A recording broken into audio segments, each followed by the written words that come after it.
I'm Catherine Gibson for Insight. Today I'm joined by Edward Girardet, author of the new book, Killing the Cranes, A Reporter's Journey Through 3 Decades of War in Afghanistan. Edward, thank you very much for joining me today. Very pleased to be here. You first visited Afghanistan as a young reporter fascinated by resistance movements against foreign occupations. What keeps bringing you back to report on Afghanistan? Well, I think everyone has been involved with Afghanistan, whether journalist or aid worker, throughout the ages, even the 60s, 70s, 80s, 90s, 2000. They develop a very close attachment to the country and the people because they're very independent-minded people. They're an infuriating people. But the topography is extraordinary, and we were very fortunate, I think, the journalists and aid workers who worked there during the 80s, for example, that we could trek inside Afghanistan. We couldn't go by vehicle, so we went in with horses, by foot. You'd walk 700, 800 miles through the mountains, 15,000, 16,000 foot high mountain passes. So it was an amazing journey every time you went in. And of course you slept in villages and you stayed in villages and you met refugees, farmers, people along the way. And they always, you know, no matter how poor they were or how devastated by the war, they always managed to retain their dignity. And I think that's what really, really impressed me. And they talk to you on equal terms. So I think those are some of the attractions. One of the most interesting parts of your book for me was your description of the time in between the Soviet invasion and major U.S. involvement with the Mujahideen. It's a time that's often glossed over in many accounts I've found.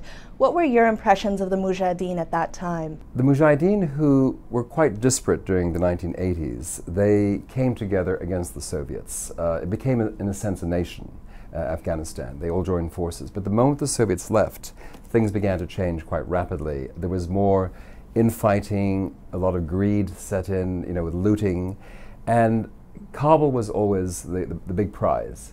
And the Pakistanis were pushing their people, and then you had Mujahid leaders such as Ahmad Shah Massoud, who also wanted Kabul.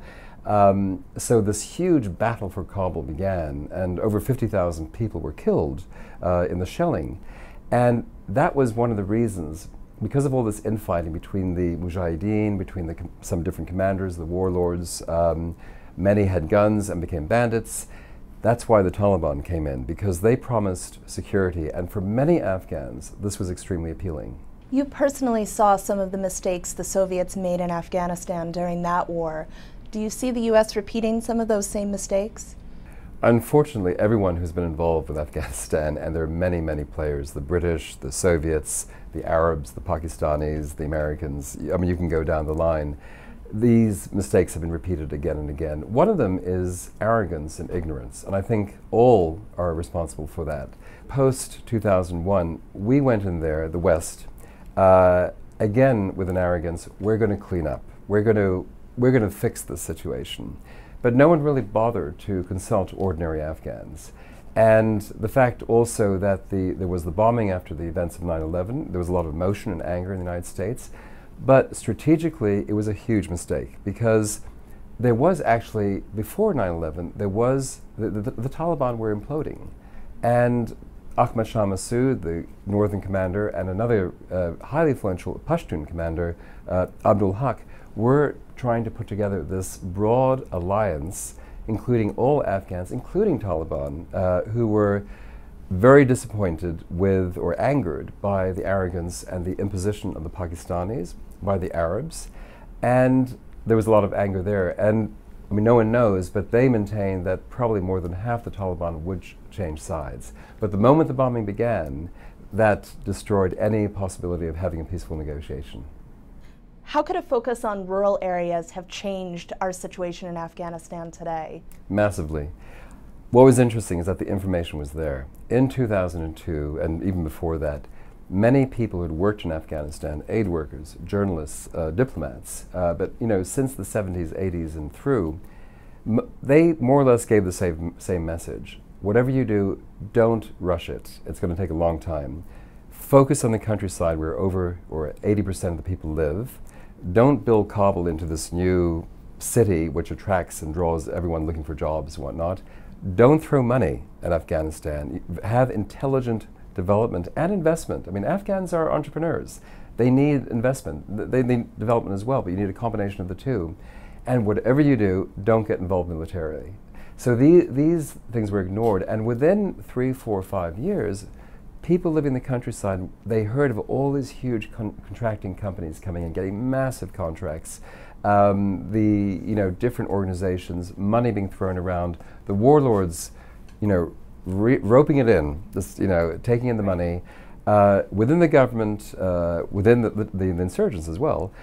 But they wondered, where's it all going? We're seeing nothing. There was very, very little impact. And I talked to one friend of mine recently, and I said, what's the situation like? And he was with the UN, and he said, it's a disaster. We have completely failed. Can you talk a little bit about the level of Afghan confidence in President Karzai's administration? Do you sense a lot of fear following his announcement that he won't run for a third term? I think, Karzai was, I think, quite a good person to have for the West during the first couple of years because he was suave, he dressed well, spoke good English, and so on.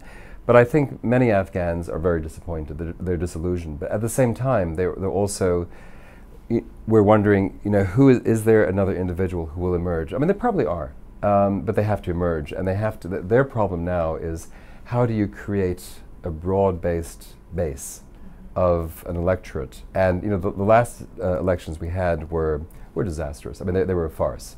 And so I think people have lost, they don't believe in democracy the way we perhaps view democracy. But Afghans have always been good at talking. And I think we have to get back to that. And this means talking to everyone, whether it's the Taliban, Hezb-e-Islami, the government, local rural elders. You have to get people talking again. But it's got to be the Afghans to do it. We can't do it for them. I hear people saying, well, what is the U.S. going to do about this? And you say, well, why should the U.S. do anything about it? It's up to the Afghans to do it. Because if we try and do it, it's not going to work. Is that why you don't get too deeply into the troop pullout debate in the book? Well, one of the reasons, this is supposed to be a book about Afghanistan, and the idea there was to try and give a sense of what has gone on and which is going on. And, politics are going to change anyway here by the day, so there's no point even getting into it.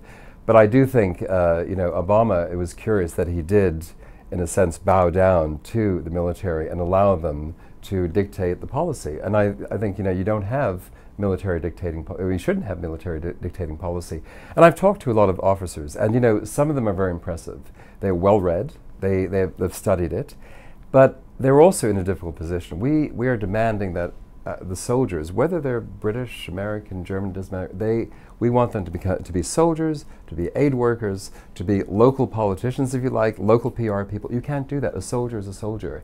And this merging of the soldier with the humanitarian aid worker has been fundamentally disastrous. We have to go back, in a sense, to 2001, 2002, if that's still possible, by focusing on the rural areas again and with intelligent development. Well, it was wonderful to be able to speak with you. Thank you for coming in today. You're welcome. Thanks.